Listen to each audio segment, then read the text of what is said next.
Assalamualaikum. Selamat datang di channel kami. Kisah ini diangkat dari kisah nyata kehidupan sehari-hari yang penuh tanda tanya. Sebelum lanjut ke cerita, jangan lupa untuk subscribe channel ini agar dapat terus menghibur Anda semuanya. Terima kasih. Sari duduk di sudut kamar sempitnya, mengayun-ayunkan Bayu yang mulai terlelap dalam pelukannya. Malam itu terasa lebih sunyi dari biasanya. Hanya suara jangkrik yang terdengar dari luar jendela. Hatinya masih gelisah sejak kejadian siang tadi. Siang itu, Sari tanpa sengaja menyaksikan sesuatu yang seharusnya tak dilihatnya. Dari warung kecil tempatnya berjualan, ia melihat Bribtu Rian, seorang polisi yang terkenal kejam, memeras seorang pedagang di pinggir jalan. Lelaki tua itu memohon agar dagangannya tidak disita, tapi Rian hanya tertawa dan menendang barang dagangan tersebut hingga berserakan di aspal. Dengan tangan gemetar, Sari merekam kejadian itu menggunakan ponselnya. Ia tak tahu apa yang membuatnya nekat, tapi hatinya dipenuhi amarah melihat ketidakadilan yang terus terjadi di lingkungannya. Saat Rian pergi, Sari buru-buru menyembunyikan ponselnya. Hatinya masih berdebar kencang. Apa yang harus ia lakukan dengan rekaman itu? Melapor ke polisi lain? Tidak mungkin. Hampir semua orang tahu bahwa Rian memiliki banyak koneksi di kepolisian.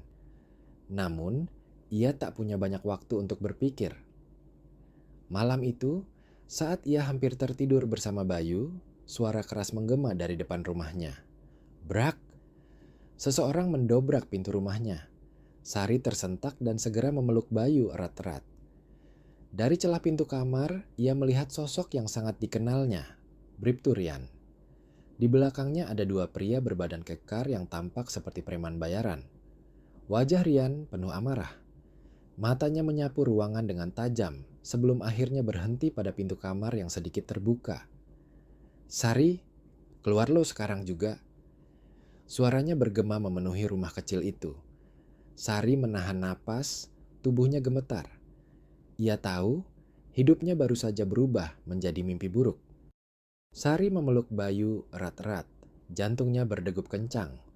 Keringat dingin mengalir di pelipisnya saat langkah berat mendekati pintu kamar. Ia tahu, tak ada jalan keluar. Brak! Pintu kamar didorong dengan keras. Rian berdiri di ambang pintu, matanya menyala penuh kemarahan. Dua pria di belakangnya tersenyum sinis, seakan menikmati ketakutan yang terpancar dari wajah Sari. Lo pikir bisa sembunyi dari gua? Rian melangkah mendekat, suaranya dingin. Sari mundur ke sudut kamar, mencoba menjauh sejauh mungkin. Saya nggak ngapa-ngapain, Pak. Suaranya gemetar. Rian mencengkeram lengan Sari dengan kasar, menariknya berdiri. Lo berani rekam gua, hah? Lo mau ngelaporin gua? Sari menggeleng cepat. Enggak, saya enggak. Plak. Sebuah tamparan mendarat di pipinya. Bayu yang berada di gendongannya langsung menangis kencang. Sari menahan air matanya, menatap Rian dengan ketakutan. Gua kasih lo satu pilihan. Rian menatapnya tajam. Kasih gua rekaman itu, atau lo bakal nyesel. Sari menggigit bibirnya. Jika ia menyerahkan rekaman itu, Rian akan bebas dan terus menindas orang lain. Tapi jika ia tidak menyerahkannya, matanya menatap Bayu yang masih menangis dalam dekapannya. Nalurinya sebagai seorang ibu berteriak untuk melindungi anaknya, apapun yang terjadi. Namun, sebelum ia bisa mengatakan sesuatu, Rian meraih Bayu dari pelukannya dengan kasar. Apa yang lo... Jangan. Sari berusaha merebut kembali anaknya, tapi Rian mendorongnya hingga terjatuh ke lantai. Sari menjerit saat melihat tangan kasar Rian menggenggam tubuh kecil Bayu. Dan dalam hitungan detik, mimpi buruk terburuknya menjadi kenyataan. Drama 6, bagian 3, tangisan yang terhenti. Sari berusaha bangkit, tetapi tubuhnya masih terasa lemas akibat tamparan tadi. Matanya terbelalak melihat Rian yang kini menggenggam Bayu dengan satu tangan, sementara anaknya menangis semakin keras. Balikin anak saya, tolong jangan sakiti dia. Sari memohon dengan suara serak, matanya dipenuhi air mata. Rian menatapnya dengan tatapan penuh kebencian. Lo pikir lo bisa ngelawan gue? Lo cuma seorang janda miskin. Gue bisa ngelakuin apapun yang gue mau. Sari merangkak mendekat, tangannya terulur ke arah Bayu. Tapi sebelum ia bisa mencapai anaknya, sesuatu yang mengerikan terjadi. Brak! Dalam satu gerakan cepat, Rian membanting tubuh kecil Bayu ke lantai. Hening. Tangisan bayi yang tadi menggema memenuhi ruangan tiba-tiba terhenti. Sari terdiam sejenak, otaknya menolak memproses apa yang baru saja terjadi. Pandangannya kabur oleh air mata, tapi ia bisa melihat tubuh kecil Bayu yang tak lagi bergerak di lantai. Bayu, suaranya bergetar. Ia merangkak mendekat, mengguncang tubuh anaknya dengan lembut. Nak, bangun, nak. Mama ada di sini. Tidak ada jawaban, tidak ada gerakan. Darah merembes dari kepala kecil itu, menggenang di lantai kayu yang dingin. Sari menjerit histeris, memeluk jasad Bayu dengan seluruh kekuatan yang tersisa. Tubuhnya bergetar, matanya penuh kesakitan. Ia menangis sejadi-jadinya, memohon agar semua ini hanya mimpi buruk yang bisa ia bangun kembali. Tapi kenyataan lebih kejam dari mimpi terburuknya. Rian melangkah mundur, menatap pemandangan itu dengan wajah tanpa ekspresi. Nyalahin diri lo sendiri. Kalau lo gak macem-macem, ini gak bakal kejadian. Salah satu pria di belakangnya tertawa kecil. Udah, kita pergi. Kasian tuh, ibunya udah gila. Rian meludah ke lantai sebelum berbalik.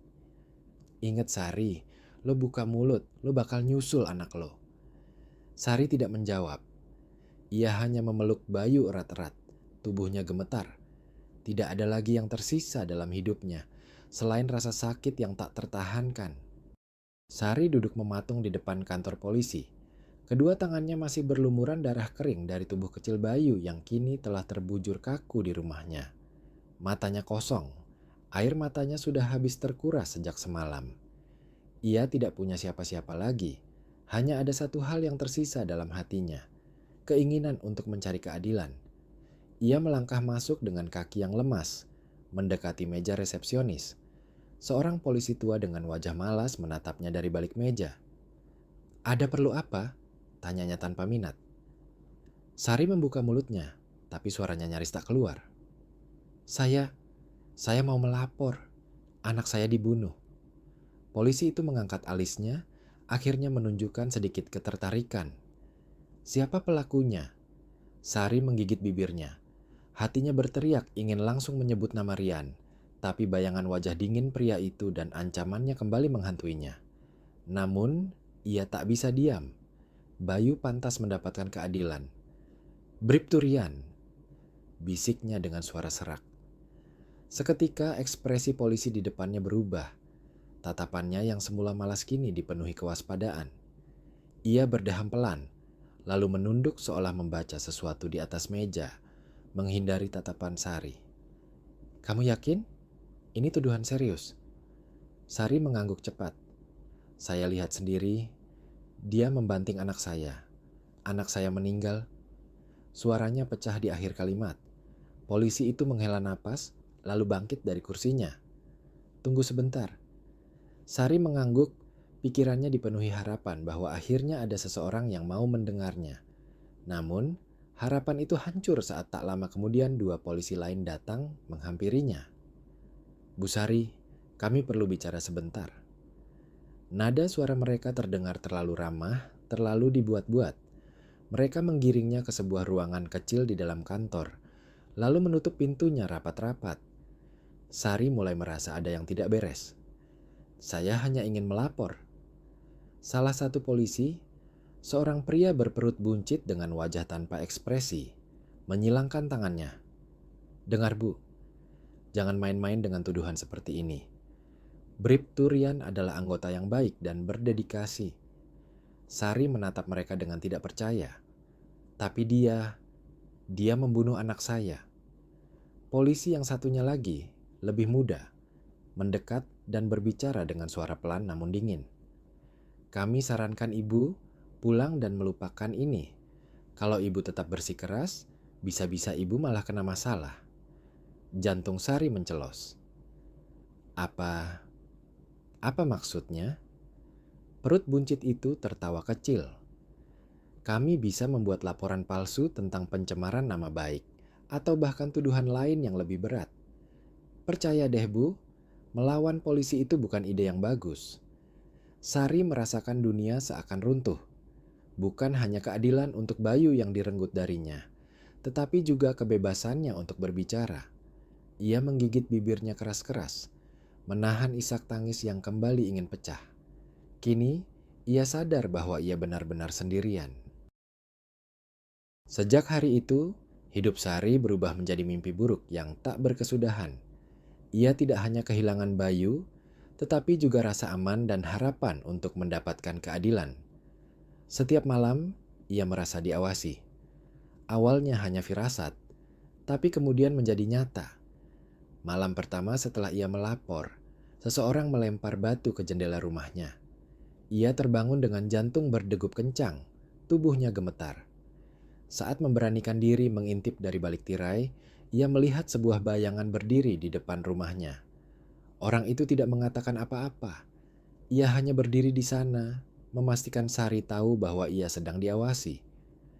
Keesokan harinya, ia menemukan pintu rumahnya penuh dengan coretan cat merah. Jangan cari mati. Sari menelan ludah, tubuhnya semakin lemah setiap hari.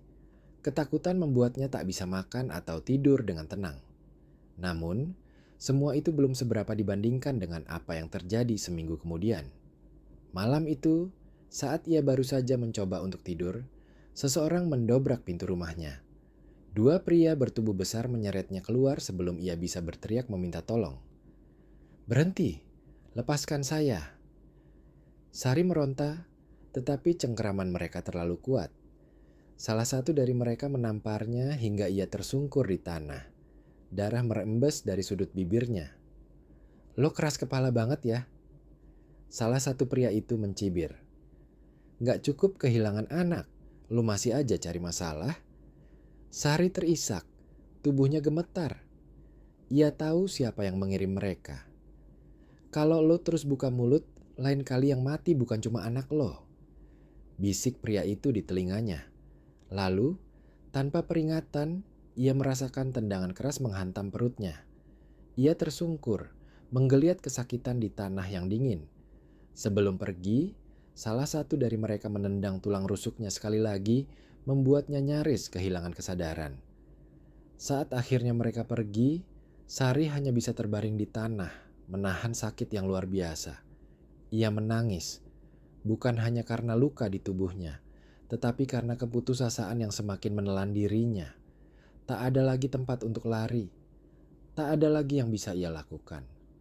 Atau mungkin masih ada satu cara terakhir. Sari terbaring di lantai rumahnya yang dingin. Tubuhnya masih terasa sakit akibat pukulan dan tendangan tadi malam. Napasnya berat, tetapi di matanya ada sesuatu yang baru. Api kecil yang menyala di tengah keputusasaan. Jika ia tak bisa mendapatkan keadilan dengan cara biasa, maka ia harus mencari jalan lain. Dengan tangan gemetar, ia meraih ponselnya yang selama ini ia sembunyikan di bawah kasur. Beruntung, para penyerangnya tidak menemukannya. Di dalamnya masih tersimpan rekaman video saat Rian memeras pedagang. Itu bukan bukti pembunuhan Bayu, tetapi cukup untuk menjatuhkan nama baiknya. Ia tahu, jika menyerahkan ini ke polisi, mereka hanya akan menghapusnya. Satu-satunya cara adalah memastikan rekaman ini tersebar ke publik sebelum mereka bisa menghentikannya. Dengan sisa tenaga yang ada, Sari membuat akun media sosial baru dan mengunggah video itu dengan pesan. "Ini adalah bukti kebusukan aparat yang selama ini tak tersentuh hukum. Saya tahu nyawa saya dalam bahaya, tapi jika sesuatu terjadi pada saya, semua orang harus tahu siapa yang melakukannya." Setelah mengunggahnya, ia menghubungi seorang jurnalis independen yang dikenal sering membongkar kasus-kasus korupsi di kepolisian. "Nama saya Sari. Saya punya informasi penting tentang seorang polisi korup." Suaranya lirih, tetapi tekadnya bulat. Jurnalis itu awalnya ragu, tetapi ketika Sari mengirimkan video dan menjelaskan bahwa ia adalah saksi mata kejahatan Rian, Sikapnya langsung berubah. "Saya akan sebarkan ini, tapi kamu harus hati-hati," kata jurnalis itu. Sari menutup telepon, lalu menarik napas panjang. Untuk pertama kalinya dalam beberapa hari, ia merasakan sedikit harapan. Namun, ia tahu ini baru permulaan, dan ia tidak salah. Kurang dari 1 jam setelah video itu viral, seseorang mengetuk pintu rumahnya dengan keras. Brak, brak. "Sari, buka pintunya sekarang juga." Suara itu, suara Rian. Sari menahan napas. Ia tahu malam ini akan menjadi penentuan. Brak! Pintu rumah Sari didobrak dengan paksa. Bribtu Rian masuk dengan wajah merah padam, amarah jelas terpancar dari sorot matanya. 2 polisi lain mengikutinya dari belakang, sementara seorang pria berpakaian preman berdiri di luar, mengawasi. Sari mundur perlahan, tubuhnya gemetar. "Lo pikir lo siapa sampai berani nyebarin video itu?" bentak Rian, langkahnya mendekat. Sari tidak menjawab. Ia tahu melawan dengan kata-kata hanya akan membuatnya semakin terancam. Rian mencengkeram lengannya dengan kasar, menariknya ke depan. "Lo pikir media sosial bakal bisa nolong lo? Gue bisa bikin lo ngilang tanpa jejak kalau gue mau." Sari meringis kesakitan. "Gue cuma nyari keadilan buat anak gue." Suaranya bergetar, tapi matanya menatap Rian penuh kebencian. Rian tertawa dingin. "Keadilan? Buat lo? Mimpi aja." Tiba-tiba, salah satu polisi di belakangnya mengeluarkan selembar kertas. "Sari, lo kami tangkap atas tuduhan pencemaran nama baik dan penyebaran berita bohong. Lo bakal ditahan untuk penyelidikan lebih lanjut." Dunia Sari kembali runtuh. Ia ingin berteriak, ingin melawan, tapi 2 polisi langsung mencengkeram tangannya dan memborgolnya. "Enggak, kalian gak bisa gini. Gue cuma nyari kebenaran." Sari meronta, tapi tenaganya terlalu lemah dibanding mereka. Rian mendekat, membisikkan sesuatu di telinganya. "Gue udah bilang, kan? Lo buka mulut, lo bakal nyusul anak lo." Air mata mengalir di pipi Sari, bukan karena ketakutan, tetapi karena amarah yang begitu besar. Ia dijebloskan ke mobil polisi, dibawa ke kantor polisi yang sama tempat ia dulu mencoba melaporkan Rian. Di dalam sel dingin yang bau dan kotor, Sari duduk di sudut, lututnya ditarik ke dada. Ia gagal. Semua usahanya sia-sia. Tapi di luar sana, rekaman itu sudah menyebar luas. Dan tanpa ada yang menyadari, badai besar sedang menuju ke arah Rian. 2 hari setelah Sari dijebloskan ke dalam sel, kegelisahan mulai menguasai Rian. Ia pikir dengan menangkap Sari, masalahnya selesai. Namun, yang terjadi justru sebaliknya. Rekaman yang diunggah Sari menjadi viral. Media mulai mempertanyakan kredibilitasnya sebagai anggota kepolisian. Beberapa rekan sejawatnya yang dulu melindunginya kini mulai menjaga jarak, takut terseret dalam skandal ini. Di dalam kantornya, Rian membanting ponselnya ke meja. "Sialan, kenapa ini masih berlanjut?" Seorang atasannya, AKP Surya, masuk dengan wajah serius. "Rian, lo harus siap-siap. Propam udah mulai investigasi. Lo dituduh terlibat pemerasan dan sekarang mereka gali lebih dalam." Jantung Rian berdegup kencang. Jika Propam turun tangan, itu berarti situasi semakin buruk. "Gue bisa jelasin, Pak. Ini cuma fitnah dari perempuan gila itu." AKP Surya menatapnya tajam. "Gue harap lo gak bohong. Karena kalau lo beneran bersalah, gak ada yang bakal nolong lo." Rian mengepalkan tangannya, mencoba menahan emosi. Ia harus mencari cara agar semua ini bisa dikendalikan. Namun, sebelum ia sempat menyusun rencana, berita lain datang menghantamnya seperti badai. Mayat salah satu preman suruhannya ditemukan di sebuah gang dengan luka tikaman. Polisi yang menyelidikinya menemukan bukti bahwa pria itu terlibat dalam penganiayaan terhadap seorang wanita, Sari.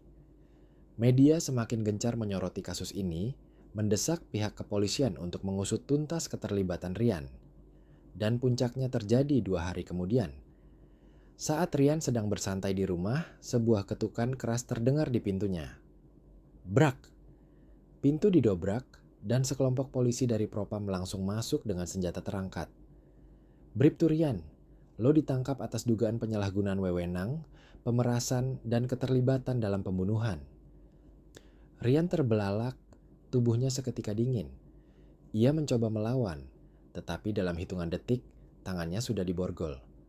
Saat ia digiring keluar rumah, puluhan wartawan sudah menunggu di depan. Kilatan kamera dan suara pertanyaan bertubi-tubi menghujaninya. Kini, ia bukan lagi seorang polisi yang ditakuti. Ia hanyalah seorang penjahat yang akhirnya mendapat balasan. Dan yang lebih buruk lagi, ia tahu kemana ia akan dibawa. Penjara, tempat di mana orang-orang yang dulu pernah ia sakiti sedang menunggunya. Bribtu Rian melangkah masuk ke dalam sel tahanan dengan wajah tegang. Kedua tangannya masih diborgol, sementara seorang sipir mendorongnya masuk dengan kasar. "Selamat datang di rumah barumu, Rian," ejek sipir itu sebelum mengunci pintu jeruji. Rian menoleh, matanya berkeliling. Sel itu dipenuhi pria bertubuh kekar dengan tatapan tajam. Beberapa di antaranya memiliki tato yang menjulur dari leher hingga lengan, sementara yang lain duduk santai dengan tatapan mengintimidasi. Rian menelan ludah. Ia tahu betul siapa orang-orang ini. Mereka adalah para preman kelas kakap yang dulu sering ia tangkap atau peras. Salah satu dari mereka, seorang pria dengan bekas luka panjang di pipi, bangkit dari tempat duduknya dan berjalan mendekat. "Lihat siapa yang akhirnya nyusul kita ke sini," katanya sambil menyeringai. Tawa kecil terdengar dari sudut sel. "Dulu lo sok jago ya. Ngerasa kebal hukum, sekarang lo gak lebih dari sampah di tempat yang salah," ujar pria lain yang bertubuh kekar dengan kepala pelontos. Rian mundur selangkah, tetapi tubuhnya langsung menabrak seseorang di belakangnya. Saat menoleh, seorang pria berwajah sangar dengan gigi emas menyeringai. "Gue masih inget gimana lo nyiksa gue waktu di kantor polisi. Lo pikir gue lupa?" Brak! Sebuah pukulan mendarat di perut Rian. Ia terhuyung, rasa sakit menjalar dari perutnya. Sebelum ia bisa pulih, satu pukulan lagi mendarat di rahangnya. Para penghuni sel mulai mengerumuninya, seperti hiena yang menemukan mangsanya. "Gue dengar lo suka main kasar sama orang yang lebih lemah. Lo ngebunuh bayi ya? Anjing lo!" Pukulan demi pukulan menghantam tubuhnya. Rian berusaha melawan, tapi jumlah mereka terlalu banyak.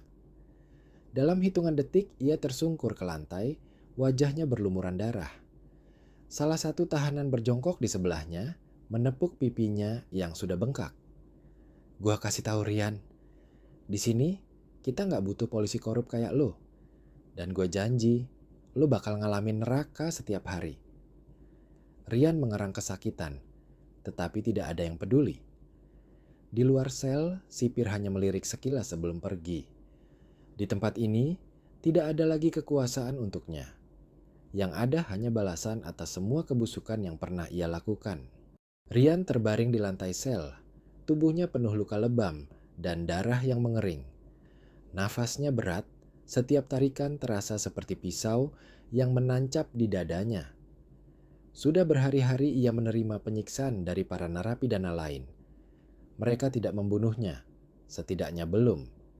Mereka ingin ia merasakan penderitaan yang panjang, seperti yang pernah ia berikan pada orang-orang tak bersalah di luar sana. Hari ini tidak berbeda. Saat sipir membuka pintu sel untuk memasukkan makanan, seorang narapidana dengan tato naga di lehernya mengambil jatah Rian dan membuangnya ke lantai kotor. "Makan dari lantai, polisi bajingan," katanya sambil tertawa. Rian hanya bisa menatap kosong. Dahulu, ia adalah seorang polisi yang ditakuti, bebas melakukan apapun yang ia mau. Tapi sekarang, ia bukan siapa-siapa. Ia teringat Sari. Wanita itu pasti tahu bahwa ia telah jatuh. Mungkin Sari sedang tersenyum saat ini, mengetahui bahwa orang yang telah menghancurkan hidupnya kini hidup dalam siksaan. Tiba-tiba, salah satu narapidana yang paling berkuasa di sel itu, seorang pria besar bernama Guntur, berjongkok di depan Rian. "Gua udah dengar semua tentang lu," katanya sambil menatap tajam. "Lo bukan cuma polisi korup, tapi juga pembunuh bayi." Suasana dalam sel langsung hening. Kata-kata itu bergema di telinga semua tahanan. Bahkan di dunia kriminal, membunuh anak kecil adalah dosa terbesar yang tidak terampuni. Guntur menyeringai. Di luar, lo bisa kabur dari hukuman. Tapi di sini, ia menepuk pipi Rian dengan keras. Lo bakal bayar lunas. Rian mencoba mundur, tetapi tubuhnya sudah terlalu lemah. Malam itu, jeritan Rian menggema di dalam penjara. Tidak ada yang menolongnya. Tidak ada yang peduli. Keesokan harinya, sipir menemukan tubuhnya tergeletak di sudut sel. Penuh luka, tubuh dingin, dan napas terakhirnya sudah lama hilang. Di luar penjara, Sari duduk di bangku taman dengan mata menatap langit.